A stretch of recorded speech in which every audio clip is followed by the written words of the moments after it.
കെപിസിസിയുടെ അതിനിർണായക നേതൃയോഗം തിരുവനന്തപുരത്ത് പുരോഗമിക്കുകയാണ്. മാങ്കൂട്ടത്തിനെതിരെ യോഗത്തിൽ വി.ഡി. സതീശൻ തുറന്നടിച്ചേക്കും. സതീശന്റെ കയ്യിലുള്ളത് IAS ഉദ്യോഗസ്ഥരടക്കം 4 സ്ത്രീകളുടെ പരാതികളാണ്. സ്ക്രീൻഷോട്ടുകളടക്കം തെളിവുകൾ സതീശൻ ശേഖരിച്ചിട്ടുണ്ട്. ഇതിനിടെ തിരുവനന്തപുരത്ത് നിന്ന് രാഹുൽ മാങ്കൂട്ടത്തിൽ മടങ്ങുകയും ചെയ്തിട്ടുണ്ട്. വിവരങ്ങളുമായി PR പ്രവീണ ചേരുന്നു. പ്രവീണ, പാർട്ടിക്കകത്ത് എന്താണ് സംഭവിക്കുന്നത്? വി.ഡി. സതീശൻ മാത്രം ഇയാളെ എതിർക്കുന്നു, മറ്റു കുറേ ആളുകൾ അയാൾക്കൊപ്പമുണ്ട് എന്ന തോന്നൽ ഉണ്ടാക്കാനുള്ള ശ്രമവും കൂടെ ഒരു ഭാഗത്ത് നിന്ന് നടക്കുന്നുണ്ട് വേണമെങ്കിൽ മനസ്സിലാക്കാമല്ലോ. കാരണം സണ്ണി ജോസഫ് കൃത്യമായിട്ട് ഇയാൾക്ക് അനുകൂലമായിട്ടുള്ള നിലപാട് സ്വീകരിക്കുന്നു, മറ്റുള്ളവർ എതിർക്കാതിരിക്കുന്നു. അപ്പോൾ എന്താ യഥാർത്ഥത്തിൽ സംഭവിക്കുന്നത്?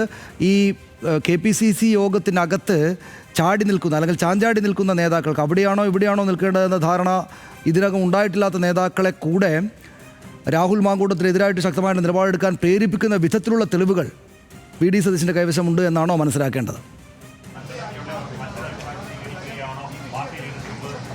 അതായത് രാഹുൽ മാങ്കൂട്ടത്തിൽ വിഷയത്തിൽ സസ്പെൻഷൻ നടപടി എടുക്കുമ്പോൾ നേതാക്കളെല്ലാം ഒറ്റക്കെട്ടായിരുന്നുവെങ്കിൽ പിന്നീടുള്ള തുടർ നടപടികളിൽ നേതൃത്വം 2 തട്ടിലാകുന്ന കാഴ്ചയാണ് കണ്ടത്. സഭയിലേക്ക് രാഹുൽ വരേണ്ടതില്ല എന്നുള്ള നിലപാട് തുടക്കം മുതൽ പറഞ്ഞത് വി.ഡി. സതീശനായിരുന്നു.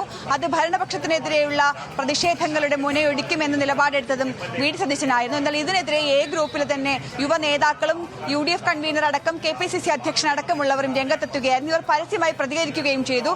ഇന്ന് തന്നെ KPCC അധ്യക്ഷൻ പ്രതികരിച്ചത് MV രാഘവനെ CPM-ൽ നിന്ന് പുറത്താക്കിയപ്പോൾ അവരെടുത്ത നിലപാടല്ല ഞങ്ങൾക്ക് രാഹുലിന്റെ കാര്യത്തിൽ ഉള്ളത് എന്ന് പറഞ്ഞായിരുന്നു. അത്തരത്തിൽ രാഹുലിനെ ലൈംഗികാതിക്രമണ വിവാദങ്ങളിൽപ്പെട്ട ഒരുപാട് പരാതികളിൽ നിലവിലുള്ള ഒരു MLA സംരക്ഷിക്കുന്നതിന് വേണ്ടി ഒരു നേതൃത്വം ഒന്നാകെ ഇറങ്ങുന്ന കാഴ്ചയാണ് കണ്ടത്.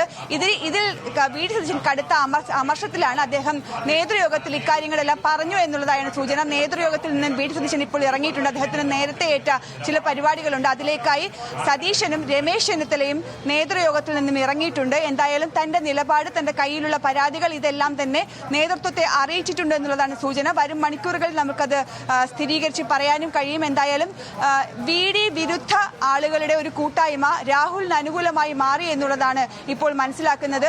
അതിന് ഗ്രൂപ്പ് പ്രത്യക്ഷമായും KC ഗ്രൂപ്പ് പരോക്ഷമായും ചില സഹായങ്ങൾ ചെയ്തു എന്ന് മനസ്സിലാക്കുന്നു. ഇതെല്ലാം കൂടി കണക്കിലെടുത്താണ് രാഹുൽ ഇന്ന് സതീശന്റെ നിലപാടിലേക്ക് കസേര വലിച്ചിട്ട് സഭയിൽ ഇരുന്നത്.